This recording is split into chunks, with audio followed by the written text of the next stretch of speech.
La plus grande tristesse dans la vie de Cyril Hanouna n'est pas seulement venue de la rupture de son mariage, mais aussi des pertes personnelles et des défis professionnels qu'il a endurés. En repensant à son parcours, on peut dire que sa plus grande tristesse a été la combinaison de la perte d'être cher, de la pression de la célébrité et des controverses constantes de sa carrière à la télévision. L'une des plus grandes tristesses de Cyril fut la mort de son père, Ange Hanouna, en 2024. Médecin dévoué et soutien constant de son fils, Ange fut le plus grand soutien émotionnel de Cyril dans ses premières années. Dans une interview accordée au Figaro en 2025, il confiait avec émotion: Mon père m'a appris à me relever après chaque chute.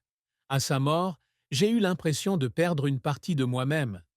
Cette tristesse s'est encore aggravée lorsqu'il n'a pas pu être avec son père dans ces derniers jours en raison de l'emploi du temps chargé de TPMP.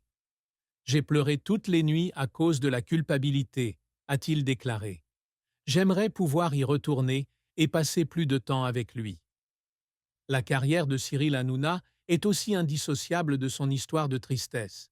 Il a débuté sa carrière à la télévision dans les années 1990 en tant que stagiaire à Comédie, puis est apparu comme candidat dans des émissions telles que Le Juste Prix et Que le meilleur gagne.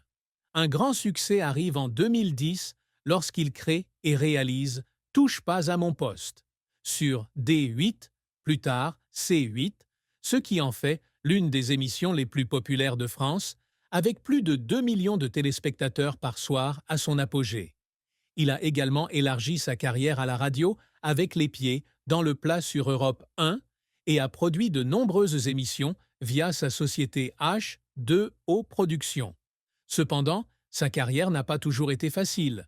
Il a fait face à une série de critiques et d'amendes de la part de l'Arcom, ex-CSA, pour des contenus controversés sur TPMP, dont une amende de 3,5 millions d'euros en 2023 après avoir insulté le député Louis Boyard.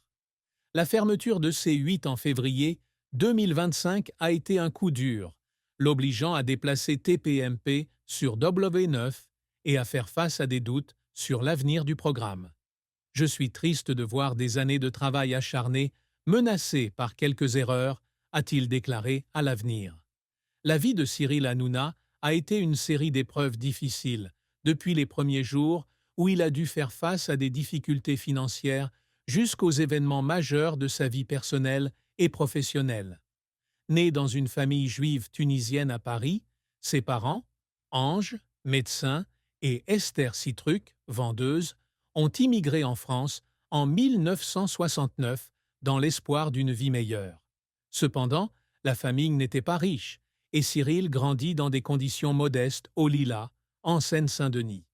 Nous n'avions pas beaucoup d'argent, mais mes parents m'ont toujours appris à travailler dur, a-t-il confié à Révolution Télé 2018. Son premier grand défi est survenu lorsqu'il a décidé de poursuivre une carrière à la télévision plutôt qu'un parcours universitaire stable. Après avoir obtenu un diplôme en comptabilité à l'INTEC, il a travaillé dans un bureau pendant une courte période, mais sa passion pour la télévision l'a éloigné de cette vie. Il a débuté dans de petits rôles, comme l'écriture du scénario de Sans aucun doute sur TF1, mais a dû faire face au rejet et aux doutes de l'industrie en raison de son style très différent. On s'est beaucoup moqué de moi, a-t-il déclaré à GQ France. Lors du lancement de TPMP en 2010, il a de nouveau dû faire face à la pression des producteurs et du public qui ne croyaient pas qu'une émission de commentaires médiatiques puisse réussir à long terme. La pression personnelle est également un grand défi. La rupture de son mariage avec Émilie en 2019 a été un énorme coup dur émotionnel, alors qu'il luttait pour maintenir une image joyeuse à l'antenne, tout en faisant face à une douleur personnelle. J'ai essayé de sourire devant la caméra, mais quand je suis rentré à la maison, j'avais juste envie de pleurer, a-t-il déclaré. Il a par ailleurs été confronté à des polémiques judiciaires et médiatiques, comme le procès avec Julien Cazard en 2016 ou l'amende de l'Arcom en 2023, qui lui ont valu d'être critiqué comme un fauteur de troubles de la télévision française. La fermeture de C8 en 2025 a été le test final, l'obligeant à remodeler sa carrière sur W9 dans un contexte d'incertitude. Ce qui a le plus attristé Cyril Hanouna, et vraiment attristé, c'est la perte de relations personnelles et le sentiment d'impuissance de ne pas pouvoir protéger les personnes qu'il aimait. Il a déclaré qu'il était non seulement attristé par la rupture de son mariage avec Émilie, mais aussi par la façon dont cela a affecté leurs deux enfants, Bianca, née en 2011, et Lino, né en 2012. Cela me rend triste de voir mes enfants vivre entre deux foyers, confiait-il à Paris Match en 2025. Je suis vraiment triste de ne vraiment